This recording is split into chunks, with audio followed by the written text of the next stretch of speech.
台南市商业会理事长宋俊明2021年接任，伊的第一要务就是振兴经济。因为各行各业的经营，在经过疫情困境以后，也需要面临经营减碳、数位转型等挑战。所以2个月前，宋理事长亲自邀请经济部长王美花22号南下座谈，听出台南百工百业的心声。面对有部长级愿意亲身办工，甲基层工会座谈解决问题，已经是地方头一摆。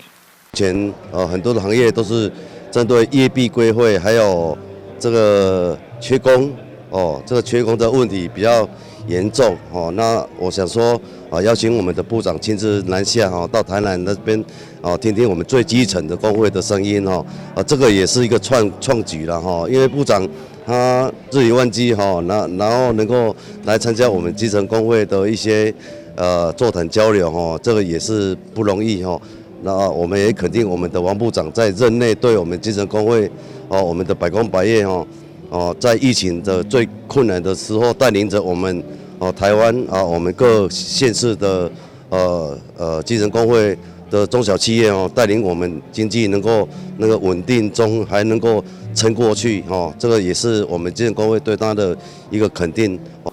虽然经济部王部长5日空以后并无伫新的内阁名单，不过政策是延续的。会长台南市商业会嘛献花，表达因上大的肯定。部长也强调，未来商业的发展甲困境，依照政府的角色，一定会尽力协助。理事长咧讲，疫情迄当阵，因为商业拢按关门啦袂当做代志，所以迄当阵阮对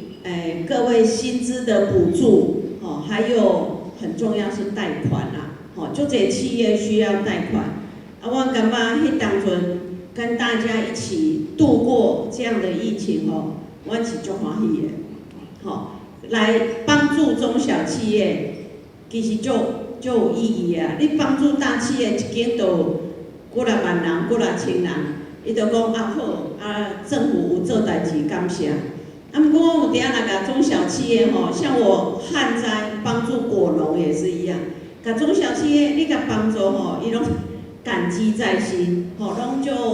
诚心诚意说多谢，所以